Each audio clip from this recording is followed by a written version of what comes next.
どうも、ジラティです。ロストオデッセイ、また続きをやっていきたいと思います。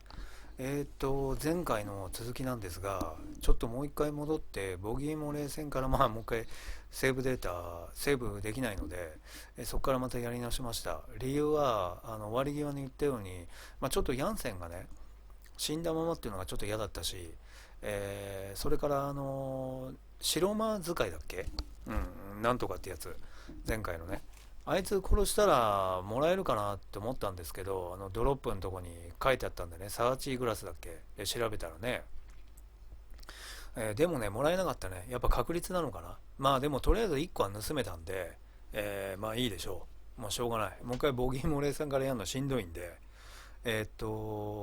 今、奴らの、白魔使いだっけ、白魔兵だっけ、なんかそれを倒した直後です。ちょっともう一回見ましょキリがないよ。ヤンセン、パイプを狙え。う。こいつら私と皆無で引きつける。漏れ出してる魔導力に転化するんだ。それってやばいだろ絶対。他に方法はないよ。ここを突破しなけりゃ調査も何もあったもんじゃないよ。ヤンセン、やれ。わかったやるよ。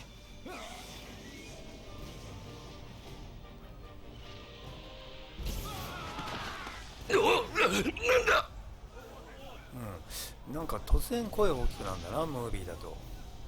うわ、あら結構すごかった。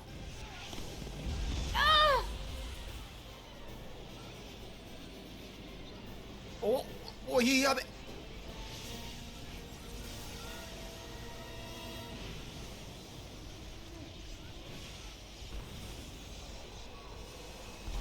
うわ、皆無、今のうちに逃げるよ。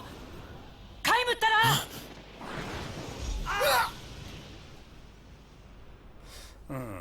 かなり漏れ出したのかな。今の皆無はどういうあれだ心境だったんでしょうね。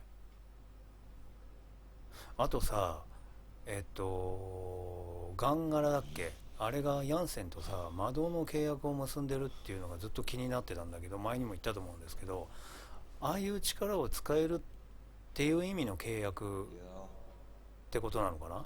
大丈夫？まったく大した作戦だぜ。みんな噛んでしまってこのざまだ。グダグダ言わないの。どんな状況でも反撃の手があるものよ。2の手3の手を読んでおかなくちゃ。パイプをぶっ飛ばせって言った時に2の手3の手まで考えてたとは思えねえな。それともとっ捕まるのがセカンドプランだってか。ずいぶん長生きしてんだからもうちょっと頭を使ってほしいもんだな。あんたとはもう口聞かない。勝手に話を終わらせんじゃねえ。おいカイ、そいつなんと言ってやってくれよ。なんか考えてますね。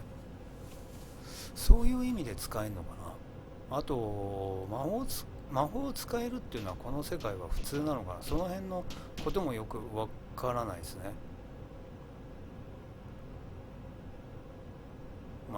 他にもいろいろ使えるやつがいるのかな。ここでここら辺まで見ましたね。今文字が出る前ね。しょうがない。これはイベントで自動で取得するんでしょうね。読まざるを得ないね。殻の中の住人、なんか牢屋みたいのが前あったけど、それでは違うのかな。違うんでしょうけど、闇の中にいた。夜の闇とは違う。深みと広がりを持たない閉ざされた暗闇だった。重い扉がゆっくりと開く音が聞こえた。光がいすっていうの、刺すでもいいのかな。いや、それは光と呼べるほどくっきりとしたものではなかったが、闇に慣れた目にはそのほのかな明るさが火花のようにさえ感じられる。これ時々 A ボタンが出ない時あるから、やめてくれよ、頼む、勘弁してくれ。若い男の絶叫が響いた。答える声がない。カイムは闇の中にうずくまったまま靴音を数えた。入ってきたのは3人。乱れた靴音が今の若い男のものだろう。残り2人の靴音にはいささかの乱れもない。なあ頼む、お願いします。金ならシャバに出ればいくらでも都合つける。ああ、約束するよ。あんたたちの礼は忘れない。だから。ガチャンと鉄の鍵を開ける音が聞こえた。それがここまで連れてきた男たち2人の返答だった。嫌でやめてくれ、頼む、お願いします。何でもするからと言ってんだね。鈍い音が聞こえた。肉が潰れ、骨がきしむ音だった。床に倒れ込む音、声にならない悲鳴、そして再びガチャンと鉄の鍵を閉める音が響く。ああ、入れられたんだね。肉が潰れ、骨がきしむはちょっと斜め向かいだなとカイムは若者の放り込まれた殻の位置を確かめた。ああ、なるほどね。明かり取りの小窓すら開けられていない殻にこもっていると聴覚が敏感になる。やめろ、出してくれ、頼む、出してくれ。またカイム入れられて、1000年の間にこういうことがまたあったんだね。頼む、出してくれと叫ぶ声から若者のまだ少年の面影を残した顔立ちまで想像できる。おそらく町のチンピラに毛が生えた程度の小悪党だ。きっと町にいた頃は、小ずるい、くせに臆病そうな目を精一杯尖らせて肩で風を切って歩いていたのだろうなるほどね。その男がね、2人の男たちは最後まで無言のまま靴音を揃えて歩き出す。重い扉が開いて閉じる。闇の中に残された若者はしばらく大声で懇願を続け、それが叶わないと知ると声を枯らしてっていうのかな、読めないな、十祖っていうのかなの、言葉を吐き散らし、やがておえつを漏らし始めた。静かにしろ。奥まった殻から老人が言った。ああ、まだ誰かいるんだね。別のとこにね。どんなに騒いだってどうしようもない。いい加減に諦めるんだ若造。諦めるんだな若造。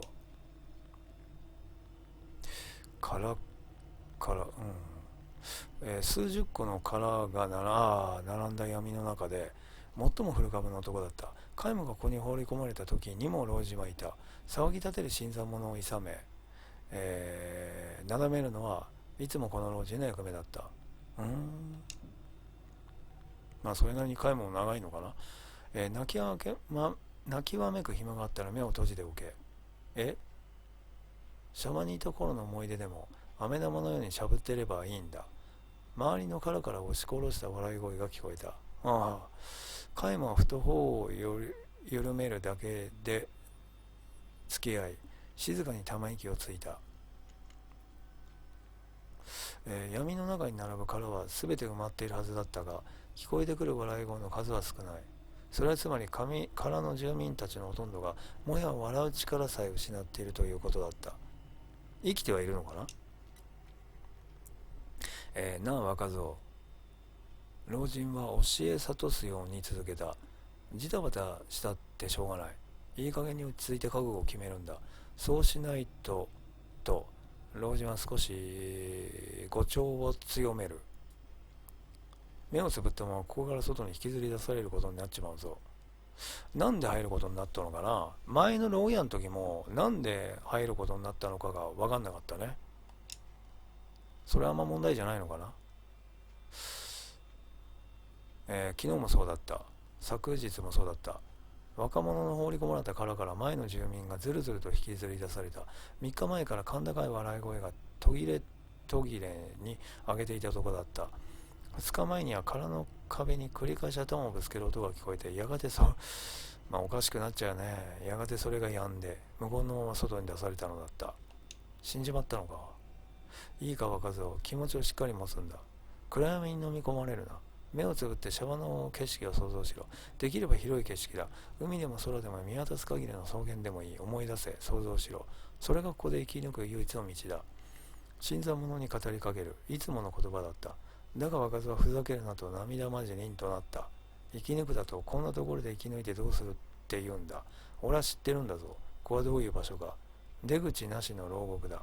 終身刑の連中がぶち込まれてギリギリの飯しか食わせてもらえなくて。終身刑、最後はくたばれしかない。ここはそういうところなんだろうなあ。もう何の望みもないんだろ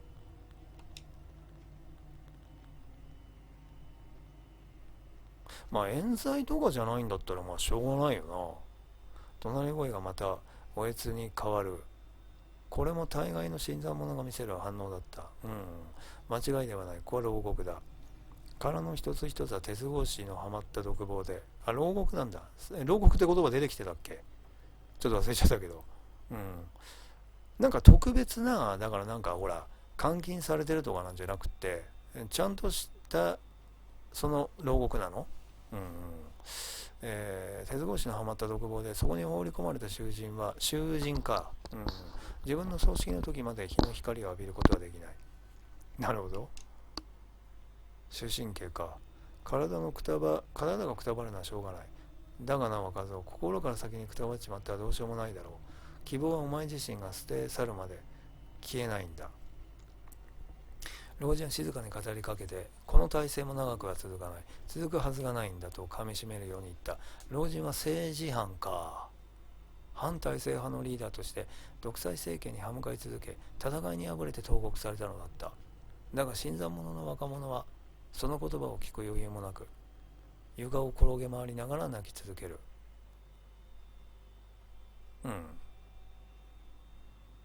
なるほどね。まあ皆無とこの新参者はどういう理由だったかね。投獄理由が。この男も殻の中に長くはいられないだろう。早ければ数日長く持って1ヶ月あるという心が壊れてしまうだろう。暗闇にはそこまでの力がある。光を奪うという刑罰は一瞬にして命を奪う死刑よりも思えばずっと残酷なものだった。やれやれ、こいつは脱獄の相棒にはできねえな。全く。老革命家は笑った。強がりなのか本音なのか、いずれにしても笑って応じる声はほとんど上がらない。明日の朝、いや闇の世界には朝という区分けすらない。眠りについて目覚めて次の食事を受け取るときには、またどこかの殻から冷たくなった亡骸が、さっきのもそうだったのかな。亡骸が無言で引きずり出されることだろう。先に心が壊れちゃうね。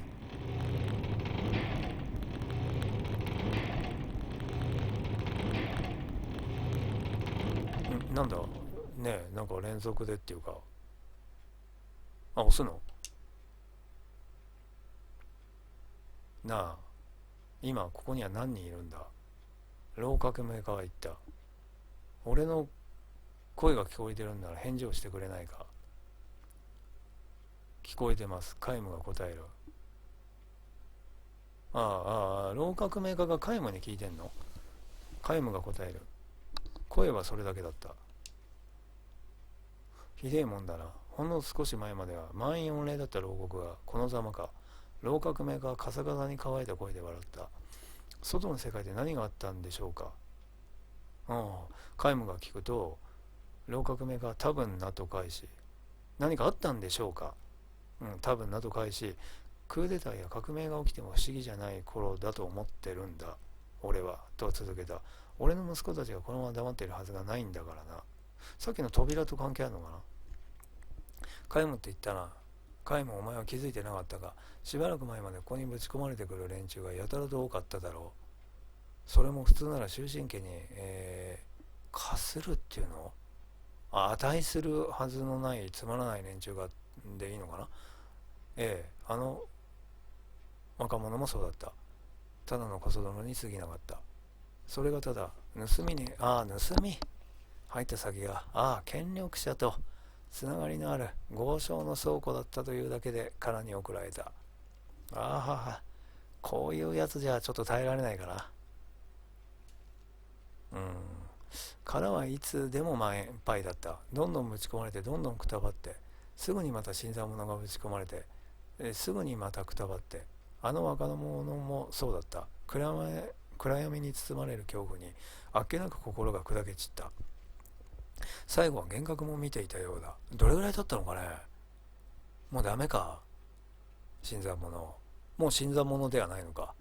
母ちゃんそっちに行くよ。俺も待ってておくれよね母ちゃんと子供のように繰り返し、どこだよね母ちゃん、どこだよ、ここかい、ここにいるのかいと自分の目を指でえぐり出した。マジか。俺はな、外の世界が随分やばいことになってると思ったさ。治安が乱れてそれを抑えつけるために権力がどんどん強硬になって、おかげで殻はずっと開くことがなかったってわけだ。あの若者もそうだった。目玉をえぐり出した後の眼底っていうのかな、から血を止めどなく流しながら、俺が何をした、みんなしてるじゃないか、俺より立ちの悪い悪党は他にもいくらでもいるじゃないかとキレキレにつぶやいて、鍛えたのだった。なのに今はガラ空きだ。皆無その意味がわかるか。もうどんな犯罪もがはびこっても権力を抑えきれなくなった。そうだ、ひょっとしたら今頃外の世界では国王の一家が吊るされているかもしれん。革命だ。革命がとうとう成就するんだ。そうすれば俺もお前もここから出られる。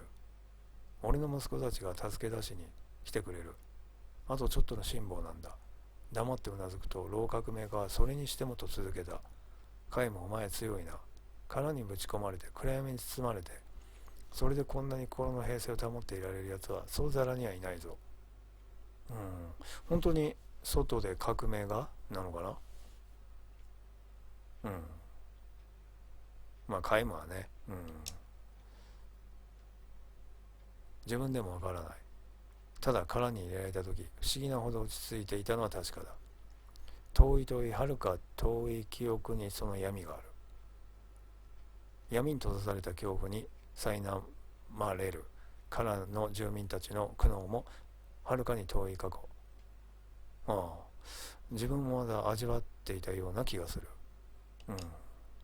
まあいろんな意味でね、ここまで精神的に強いっていうことは、カイもお前も革命家なのか。まあそういうことじゃないんだけどね。いや、そうじゃありません。つまらない罪だった。不審者というだけで尋問を受け、入った理由はこれね。ほんのわずか逆らっただけで反逆罪とみなされて、恐怖政治だね。殻に送られた。確かにこの国の独裁体制は、独裁ね、すでに末期になっていたのかもしれない。まあとにかくもうすぐだ。もうじき俺たちはシャバに出られるんだ。希望は自分自身が捨て去るまでちゃんとここにあるんだからな。老革命家は自分自身に言い聞かせるようにつぶやいた。まあ助けに来てくれるだとか、そういった関係だけが老革命家をながらえさせてんのかな。でも皆無と違って寿命もあるからな。開いたの？閉まったの？開いたようだぞ。牢獄が破られたのはそれからほどなくだった。武装した若い男たちが闇の中に駆け込んで空の鉄格子の扉を開けたのだ。老革命家は息子たちに抱えられるように外に出た。まずい。カイマは老革命家を引き戻そうとした。なんで？だがそれより早く古い体制を打破した新しい世界を一刻も早くこの目で確かめたかったのだろう。老革命家は外に出て目を開けた。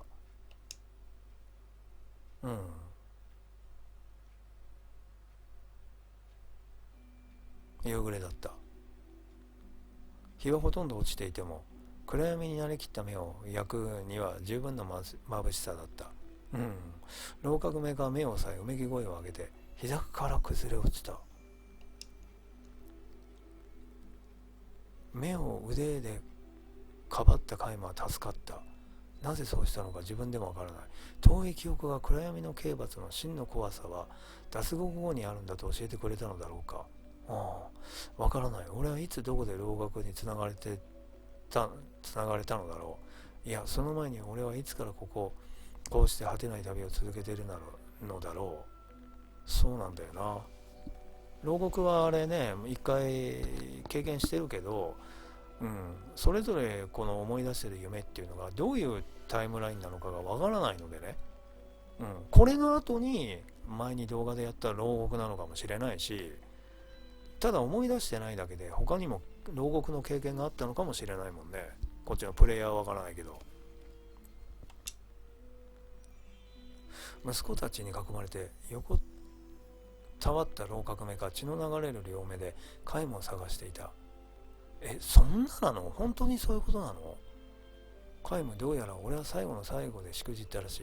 おそらくもうこの目は使い物にならんだろだからこそ最後の願いを託された。彼も教えてくれ。その世界はどうだ。革命が成功して人々は幸せになっているか、幸せそうに笑っているか。息子に聞けばいいんじゃないか。カイマは手のひらをひさしにして目をゆっくりと細く開けた。見渡す限りの大地に国王軍と革命軍の兵士たちが折り重なって倒れている。民衆の死体も無数にあった。幼い子供と母親が抱き合うように倒れ、その傍らでは二人をかばって両手を広げた父親が血まみれの死体になっていた。どうだカイマ、教えてくれ。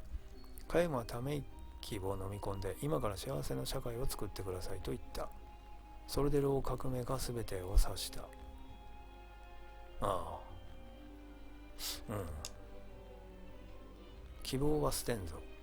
ずいぶんやってみたらいいけど犠牲が大きかったね。でもやらなきゃもっと大変なことになってたのかもしれないし、恐怖政治が続いてたのか。カイマはうなずいて歩き出す。どこに行く。どこかへ。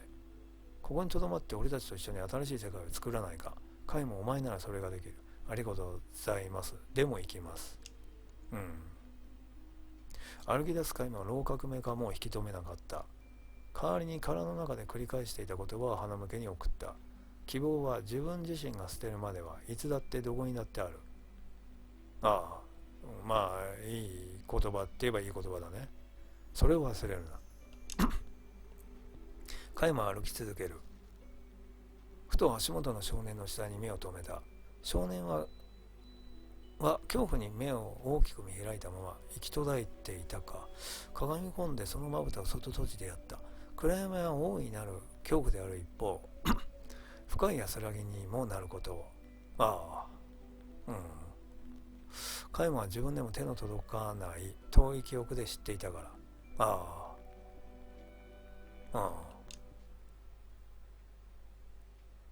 いろんな経験してるからな。話す。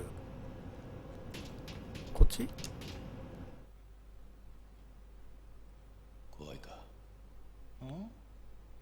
なんだよ、唐突だな。怖いのか。怖い。この状況ももちろんだがな。あんたのことだって怖くねえって言ったら嘘になる。俺もだ。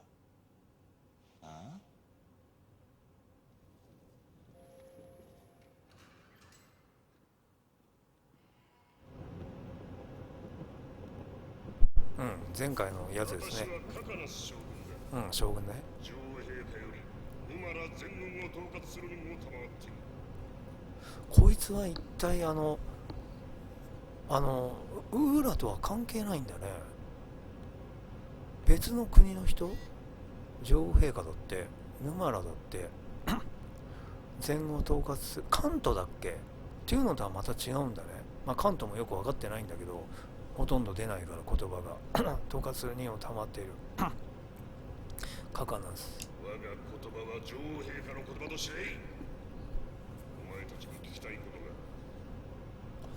とが。カイムも自分自身がこういった境遇だし、さっきの話ね、夢のある意味自分で自分自身のことも怖いよな。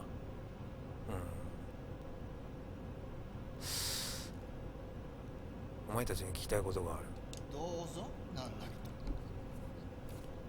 お前たちはウーラの手のものだな。じゃあ何をしていた。ウーラじゃないってことね、やっぱり。俺たちはそもそもこの土地っていうのはさ、どこのものか知らないよ。でもさ、ウーラがさ、ああやって建設して建てたんだろ。そんな1日2日でできるもんじゃないんだから、それ黙って指くわえて、この人だ、ヌマラっていうの、ヌマラ軍っていうの、ヌマラ国っていうの、分かんないけど、黙って見てたのか押さえつけられてたのか。ただの旅人。そう旅人。俺亭主、あっちに呼ぶ。真ん中のムッツリ君は俺の大臣。これ言ったもん勝ちだよなこうやって言ったらもうこれに合わせなきゃなんないじゃん。いや、俺たち途中であんなどでかいもの見たんでね、びっくりしただけでさ。ウするなよ。ふん。俺がウーラのグランドスタッフなる巨大魔導機関であり、あれと先の小惑星落下が関係しているという情報はすでに掴んでいる。うんうんうんうん。パート1のね。だけど本当にこうかどうかが分かんないじゃん。本当に関係してるかどうかが分かんないわけだよ。それを調べなきゃならないんだけど、まずその前にここがとんでもないことになってるから見に来たっていう、まあ今んとこストーリーだよね。ウーラの中枢もとにかくグランドスタッフの職員たちと連絡が取れなくて困ってたわけなのでね、暴走して魔導力っていうの、まあこいつはとにかくこう思ってんだね。知りたい。あれに一体何が起こっているのかという。だから卵が先か鶏が先か分かんないんだけど、小惑星が来たからね、なんか力が強まったのか、暴走したことによって引き寄せたのか、だとしたらなぜ暴走、要するにあれに一体何が起こっているのかということだよな。確かに。お前たち本当に何も知らんのか。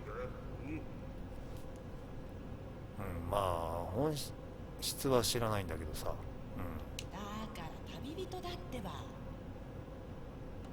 濡れ衣ですよ。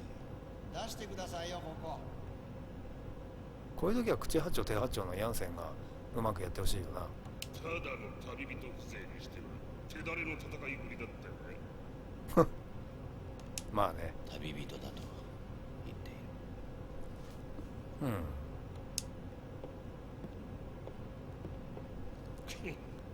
口を割らせる方法はいくらでもある。覚悟しておけ。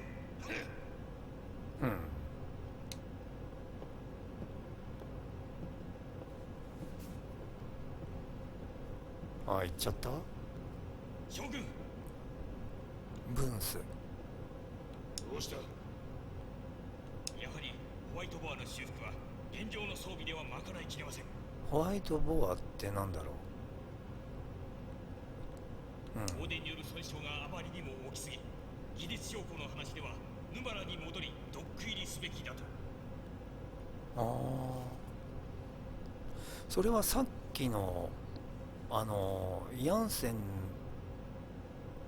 セスの命令でっていうか、ヤンセンがやったことによるもののこと、それとも元からここで暴発っていうかしてることのこと。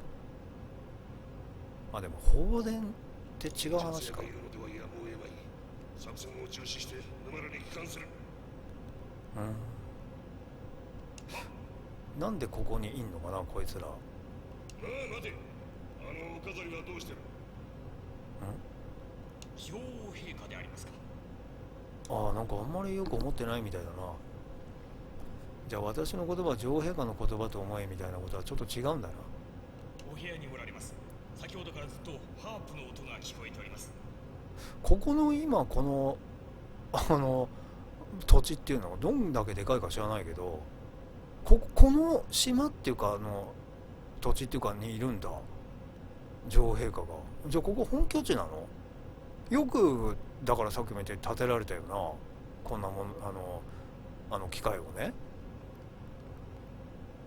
ただ指加えてウーラ軍がすごいからかな、戦力として言うこと聞かざるを得なかったんですかね。こんなところに。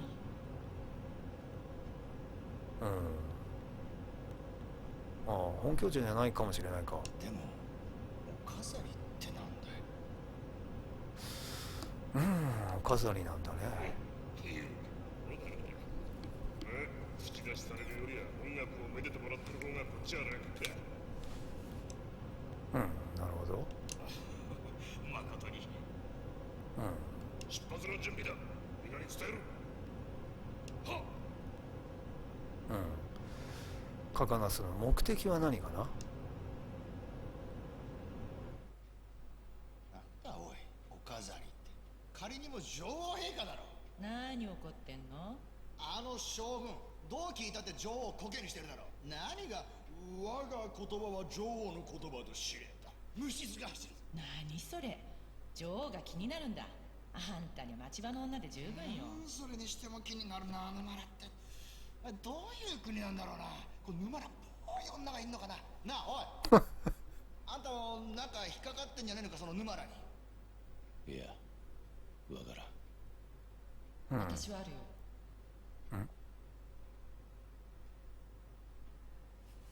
天に輝く白いモニュメント。覚えているのか？少しずつ記憶が戻ってる気がする。きっとあんたも。夢は見る。この前苦いだけって言ってたのは夢のこと？ああ、あんたその夢が怖いんじゃないのか。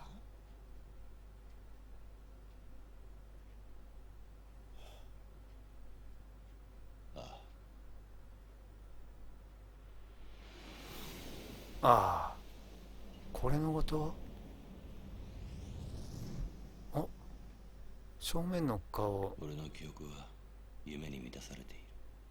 ただの夢なのか、それとも過去なのか。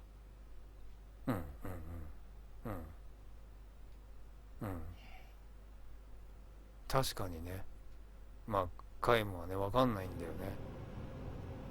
そういうのもどっかの文章にもありましたね。さて、なんかするんだろう。あ、参った。どうにもなりそうにないね。なるわけないだろう。この状況からなんとかなるってんならどうすればいいか教えてくれっつっての。ちょっとセーブポイントまで行きたい。なんかよくわかんないけどヤンセンに変えてみる。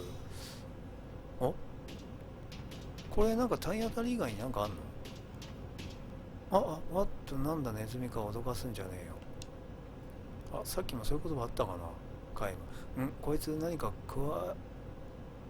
加えてるぜ。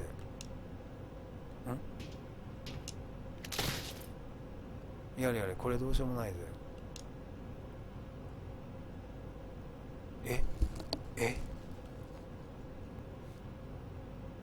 ネズミ、ちょっと待って、ネズミはもうない。蹴る。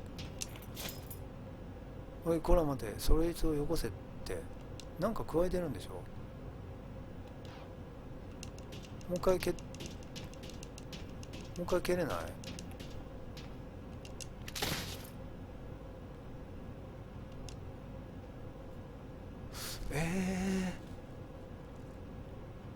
じゃあ次セス。何ここ、ネズミの巣じゃない。そうなんだ。じゃあなんかある？蹴る。もうあっち行けってば。も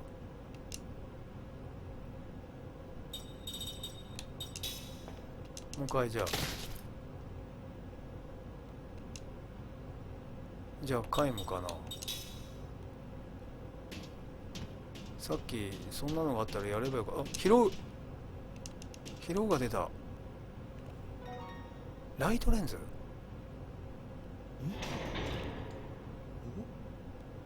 なんか今開いたの？ライトレンズってライト？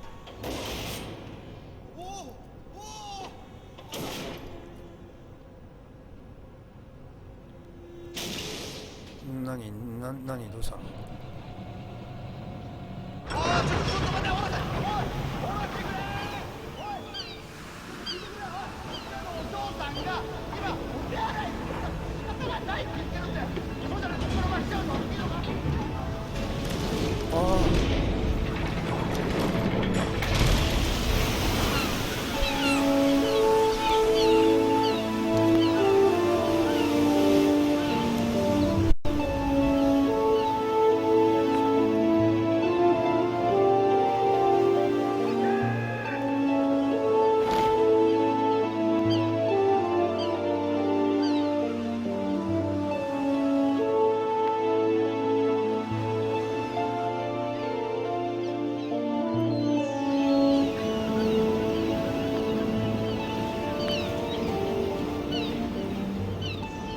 すごいでかいね。あれ女王様なのかな。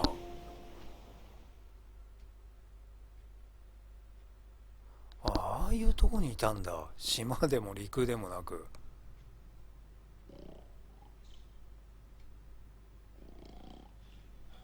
でもなぜあそこに来たのかな、グランドスタッフっていうか、あそこにね。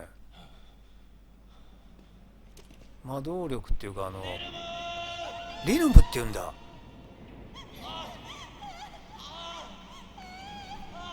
これで3回目だな、このムービ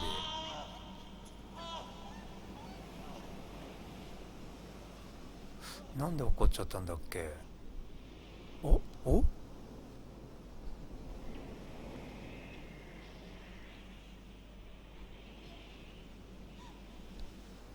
誰だ。なんか兵士っぽいね。兵士っていうか一般人じゃなさそう。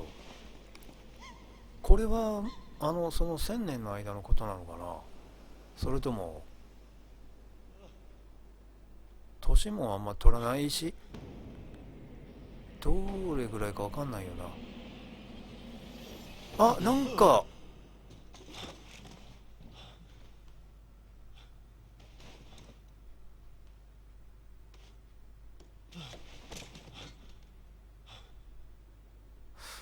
なんか今のやられてこんな体になったのかな。リルムって誰だ。女の名前だろ。わからん。ただあの夢を見るときはいつも苦しい。やっぱり少しずつ思い出してきてるんだよ。まずいね。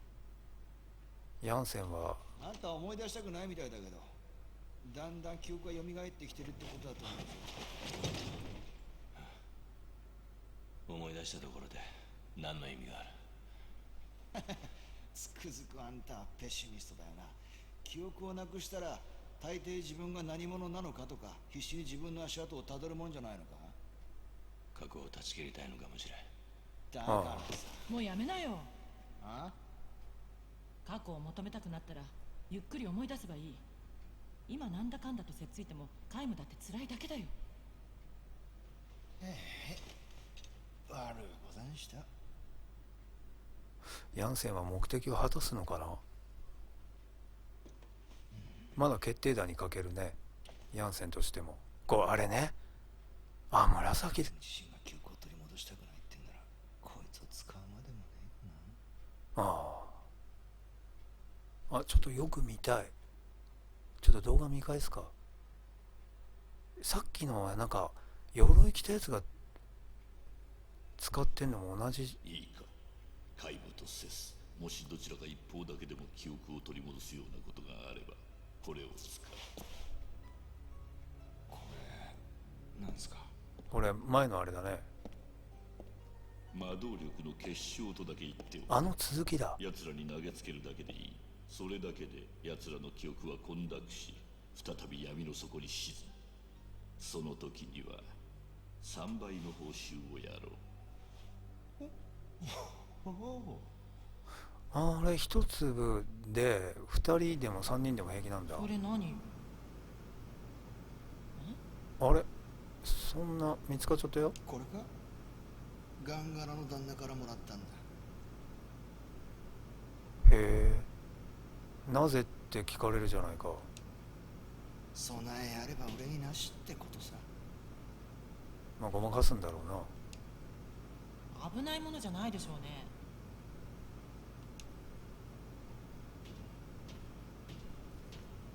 まあ見てな。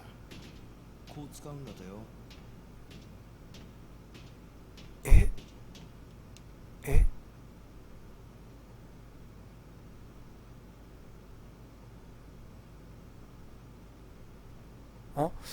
ホワイトボアね。なんか白いなんとかってヤンセンを動かすのか。武器を取られる。武器、そっか、丸腰だからなんね。ここはあんたの策とやらに頼るしかないさ。一回こっきりじゃないんだったらこいつに使いたいね。任せる。同じ？しくりにいるんじゃないよ。まあ使うか。でもなくなっちゃうんだな。さっきの鎧のやつずいぶん遠くから。死んじゃったかな。随分遠くからカイムに当たったんだね。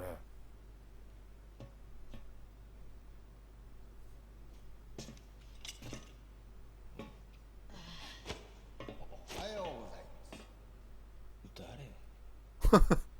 なんかさ、字幕がないの困るね。すいません。ます。は？なんでしょ自分ここで何やってるんでしょうん。何こいつ、仕事忘れてるよ。一時的に記憶を失っている。うそいつは驚いた。ん。うまいね。あの弾は魔導力の結晶だ。うん。ガンガラ、そういうことか。分かったの？困った時には使えって言われてたんだ。こいつは使えるぜ。あ、でもどうかな。セス分かったかな。何のことで？自分はなんでここにいるんですかね。うん。お前さんはここの兵隊だよ。兵隊だから兵隊の格好してる。うん。はあ、なるほど。でもどうして？その鎧欲しいな。いいからまずは俺たちの話を聞いてくれ。俺たちはただの旅人なんだが、ちょっとした間違いでここにぶち込まれちまってさ。すまねえが出してくれよ。でも自分どうやって出せば？うん。おいおい、そのためにここに来たんだろ。あんたは間違って牢に入れられた俺たちを出すためにやってきた。間違いだったことがはっきりしたからさ。こういう時役立つな。それであんたはあんたの上役から早くかわいそうな旅人さんを自由の身にしてやれと言われてここにやってきたってことよ。ところがあんまり慌てて走ってきたんでそこでこけた。その拍子に頭打っちまったんで自分の役目をちょいと忘れちまったって寸法よ。はあ、お恥ずかしい限りですね、自分。いや、次から次へとこういうやつは言葉が出てくるよ。ほれ、そのスティック、それ魔導機関ついてるだろ。そいつで開けるってことじゃないかなるほど、そうみたいですね。どれ？どういうやつ？ああ、そういうやつ。教えてもらってすいません。それでは開けますよ。さっき船にビヨーンって吸い込まれた時さ、3つのなんか丸っこい牢屋、あれの時もなんか言ってたじゃん、ヤンセンが。あれも聞きたかったな。なんて言ってたか。声が小さくてさ、すごいな、魔導力。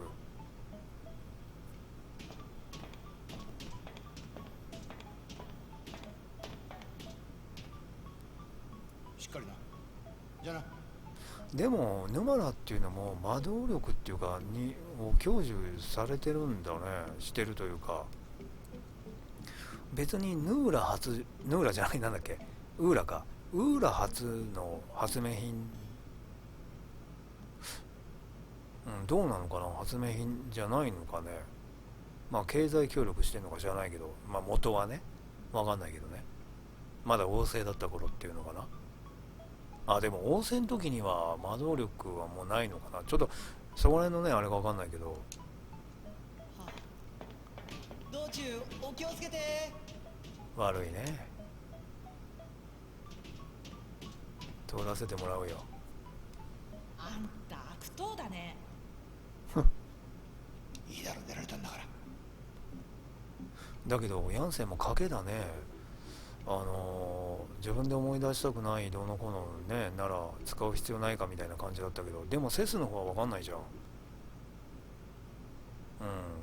この2人を旅することによってちょっと心を持っていかれてるっていう、この2人にねっていう、まだレベルにまで行ってなさそうじゃん。まったく下先サイズンとはこのことだよ。本当だよ。ガンガラがあんなものをなんであんたに渡してたか気にはなるけどさ、今度だけは感謝しとくね、カイム。そっか、セスは気づいてないか。ああ、まあもし本当に仲良くなったんだったらいつか言うかもしれないけど、あったよ、セーブが。まあとにかくしとくか。やっとか。セーブまでが長いな。一旦なんか入ると怖いよ。